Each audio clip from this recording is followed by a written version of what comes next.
My name's Jon Reeve, and for this presentation, I'll be Walter. So we're doing a Big Lebowski theme. Who's familiar with the Big Lebowski movie? We thought we'd mix it up a little bit, and it's not Halloween, but kind of feels like it for me up here right now. So I'm Walter for this presentation, and this is my colleague. Hi, I'm Eric Anderson. I'm the CTO of ControlTheory, and I'll be the dude today. So you might hear a couple of dudeisms. So let's get going. Awesome. So we're going to be talking about how to tame your metric cardinality, and specifically using the OpenTelemetry Collector and some practical ways to do that. So introduced ourselves, Eric the dude, Jon Walter. I did forget the White Russian, so if anybody's got a spare one, just raise your hand. Just grab it. No, it's still too early? Okay. There's a QR code here. All the talks, all the references, all the links, you can get that from here. So we're going to kick this off so what is cardinality? And why does it hate you?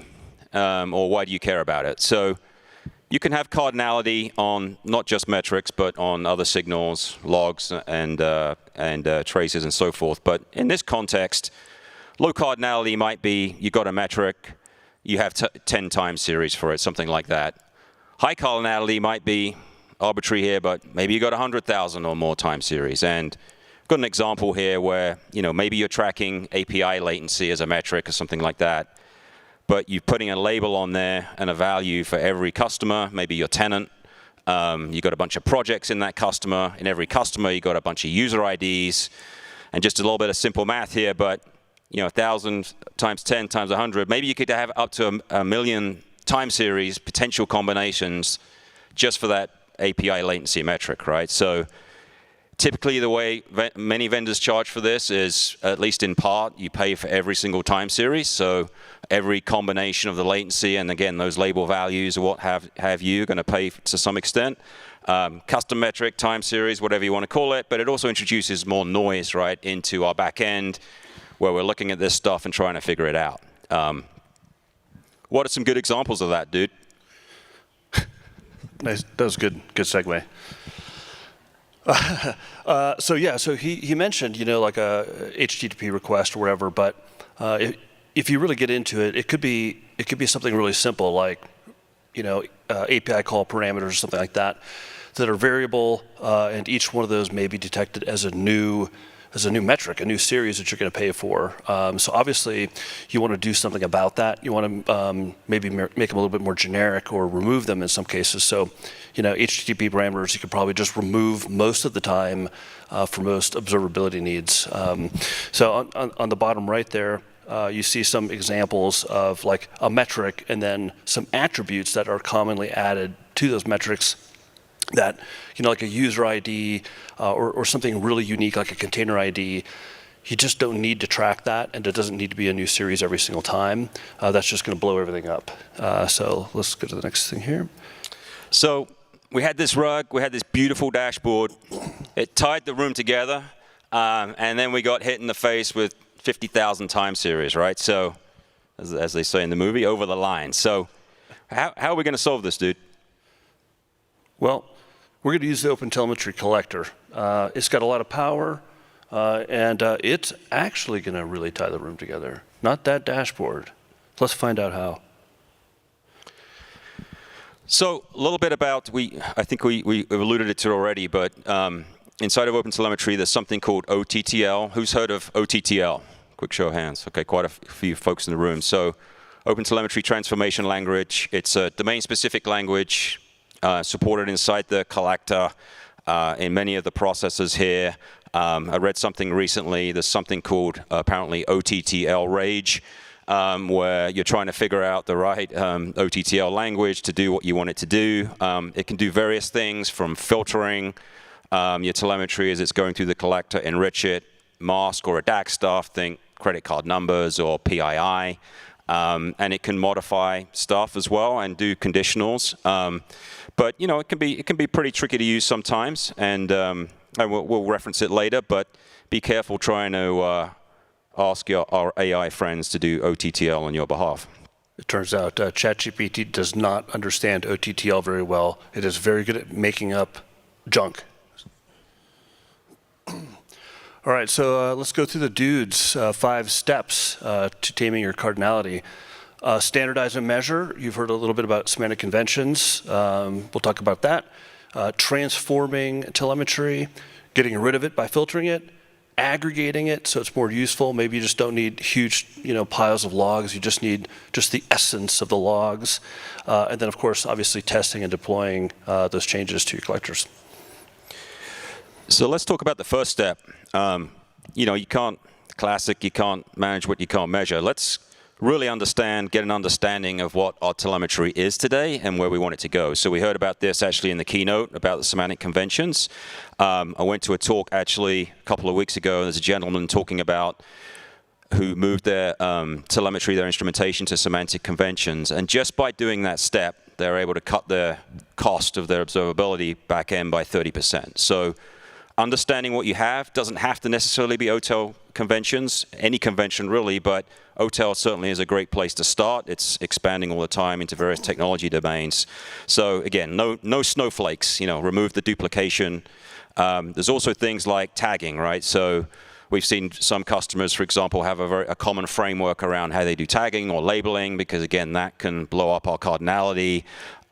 If we go all the way to the extreme, we could do sort of an allow list like approach, like here's our conventions, here's our approved tags, only let those things flow through the collector, right? That kind of stuff. And so that's the first step here.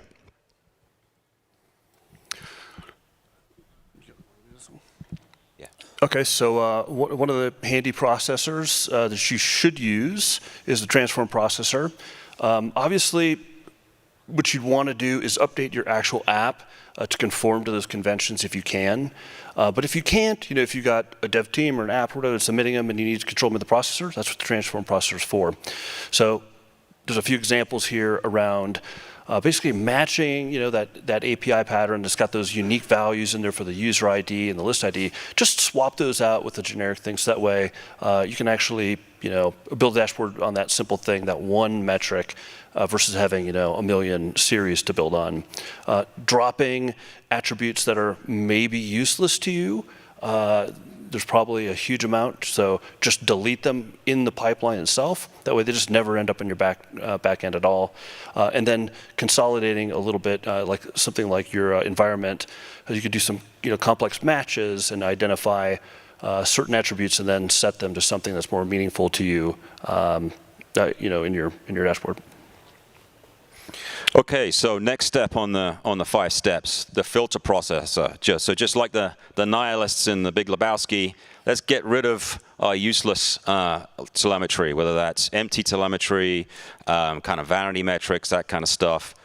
And we got some examples here, so just some simple examples of using the filter processor at various levels to drop metrics by the label or the label value, and even be very surgical in terms of let's drop specific data points from our metrics telemetry. Okay, if you can't transform it and you can't filter it, then you might just want to aggregate it. And I put this little phrase in there: disaggregation will not stand, man. I like that. I want a shirt. But anyway.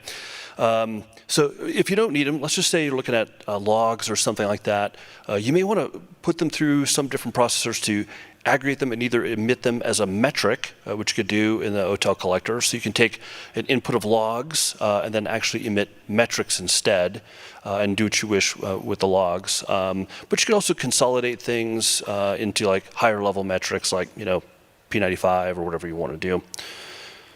So one example, I mentioned a processor, the count.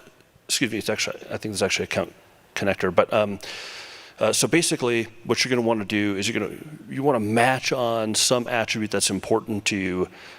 This is like a request count or an aggregation step, whatever you want to do. So you want to match on something that's interesting. In the log example, let's just say you want to match on debug logs. So you could do a count over the debug logs, and then just emit the count of debug logs instead of actually emitting the debug logs themselves. This is just another real quick example using the transform processor again, where we're taking in in this case, one histogram, creating another one, and then doing an aggregation on the attributes to jam it in the new metric here.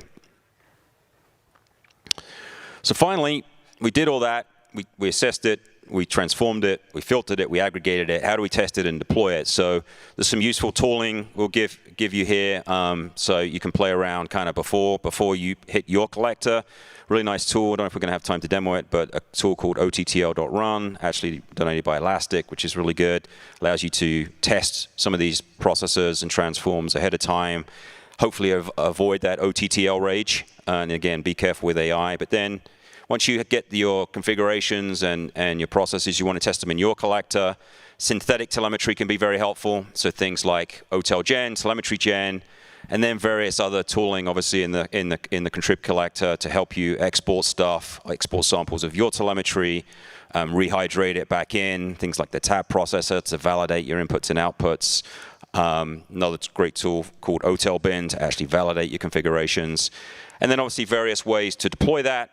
For example, in Kubernetes, whether that's Helm, the OTTL operator, something we call control planes that are leveraging op-amp to do this in a much more dynamic way across your fleet. Couple of examples real quick, just some Docker command. Great thing about telemetry gen, again, it's built into the collector, so you can do that. And here's an example of OTTL gen. And here's a telemetry gen single command example to actually flood your collector with a whole bunch of high cardinality data metrics. I use this when I'm tinkering around with the config to see if I'm actually making a change in my cardinality or not.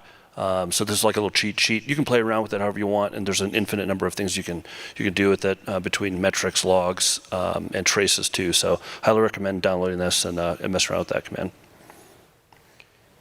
Just a couple of screenshots of a couple of the tools here. So OTTL bin, real nice tool here to validate your OTTL collector configuration.